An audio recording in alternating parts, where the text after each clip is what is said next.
military recruitment has been down over the past few years. And I saw this is a deep one. This is also very complicated. But, you know, who better to ask than someone who's actually gone through the process? No, you're right. And I appreciate you asking me these heavy questions. And there is, I will say there is no one answer to this. But I saw something, I think it might have been Fox News the other day, that it's because of the woke military. Now, out of all the reasons it could be, I think that's the last one. So why do you think recruitment for the military? I have my reasons, but why do you think the recruitment for the military is down? So staying on that line with the woke culture, sure. I think the whole woke movement had always good intentions. Correct. It just went too far left. It went too far left. So same concept with the military, you know, we went from every hard worker who busted his ass was getting a 5 EPR, which is the highest you can get on a listed progress report. So it went from that to, all right, now you can't just do the bare bones. Now you have to take a college class to receive a 5. Then it went to, okay, now you have to do a college class and get some volunteer opportunities to get a 5. And eventually the people who were busting their ass for 12, 14, 16, 20-hour days, they didn't care, but they didn't have that college credit or they didn't have that thing, started to lose that gain in rank. So now people who were just sitting in the books but not working at all, they were just sitting at the computer doing all their stuff and going to the volunteer events and showing up to the lemonade stands and doing all that political stuff in the background. Now they're making rank and getting promoted.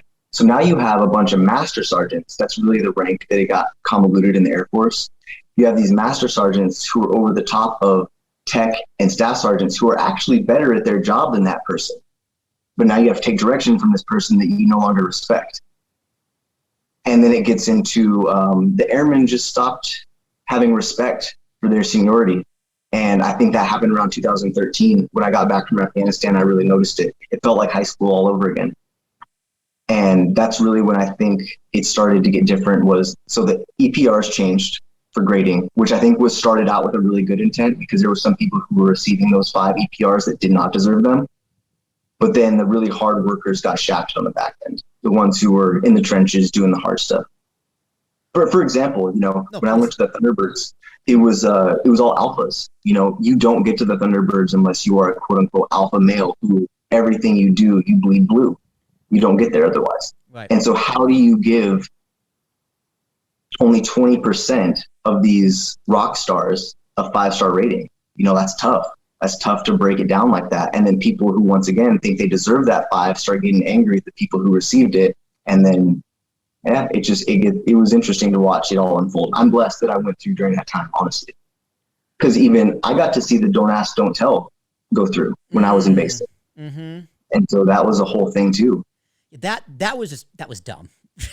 I'll say that old Don't Ask, Don't Tell thing was, you know, honestly, on paper, yeah, you know, just Don't Ask, Don't Tell, and it won't be an issue, right? Like in theory, it makes sense, but it shouldn't have been an issue to begin with.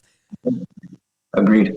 See, okay, that's, you know, that answer is way different than my answer. Because I'm glad I asked you, because I have never heard an answer like that to that question. And that's not an answer you're gonna see on any like mainstream platform, or maybe many podcasts. At least not the ones I listen to.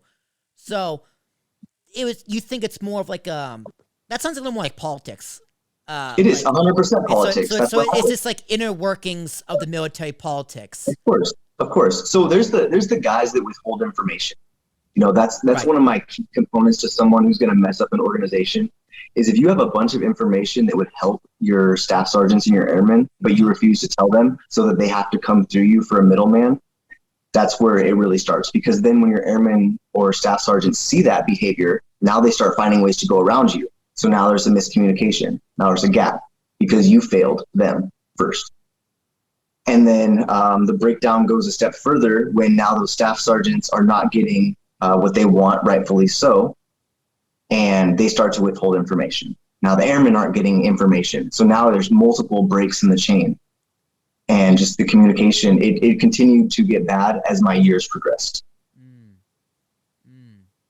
Okay. Interesting. So yeah, Yep. I was gonna go the whole length of, people don't like U.S. citizens are kind of more aware of what the military is actually doing around the world. No, I don't want to disrespect the work you did the service you did in Afghanistan, but we were there for 20 years. In reality, what did the U.S. accomplish? Oh man. That's debatable. But look at Afghanistan now. The U.S. government is withholding their funds. Granted, because it is the Taliban. You don't want to give them funds. Right. But the consequence of that is they're starving. There's a famine in Afghanistan right now.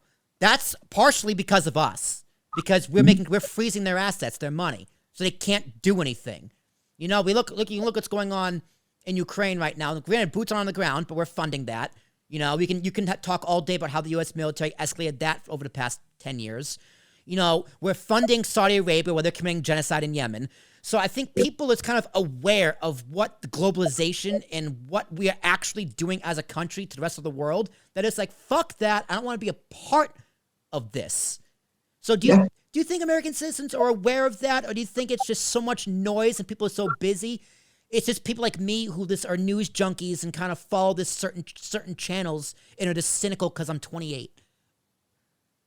I would like to hope that people like us are about to go from the minority to the medium amount of people. That's my hope, is that people who think freely and actually do their research outside of headlines will start to be a little bit more of the majority. And I don't think they'll ever be the majority. I think, mainstream media at large has kind of done a really good job of diluting the minds of most modern day Americans. Specifically, I've been abroad, but I can't speak on their technology and how it affects them.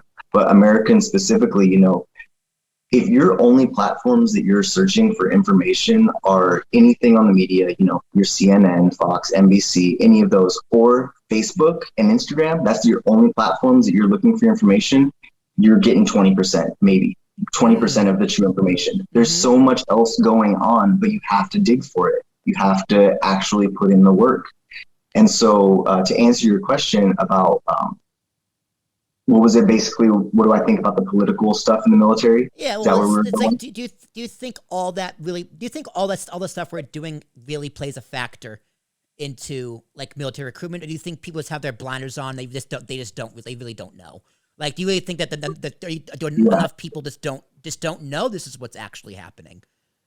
Yeah, so I'm going to touch on it only because it just have a soft spot for me with the Bagram Air Force thing, with us essentially losing billions of dollars worth of materials, whether it be weapons, aircraft. We lost it.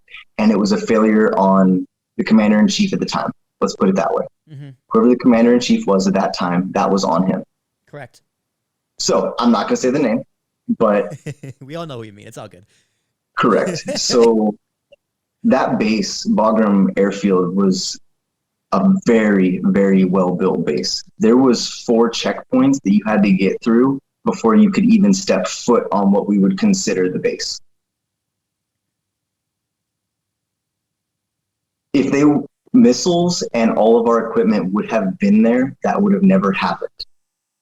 The fact that we just let them, essentially, similar to what happened on January 6th, where the guards just let that riot happen, they stood to the side, very similar. That's what I felt like. And it hurt a lot because my mission was more aircraft related. But I worked missions where I saved people's lives, and that touched me. It was upsetting to see all that work. Like you said, 20 years felt like almost down the drain. And anyone who's ever served over there took a black eye that day. So yeah, that's kind of what I'll say on that. All right, I'll move away from that. Thank you for answering those questions. It's not absolutely. It's not easy. But I try to be real. Yeah, and I wouldn't, if I've only known you for like a half hour now, but you don't seem crazy. I wouldn't ask you, if I thought you were crazy, I wouldn't have asked. You seem like a very level-headed, reasonable person who can give a reasonable, level-headed answer. And you know what? That's exactly what I got.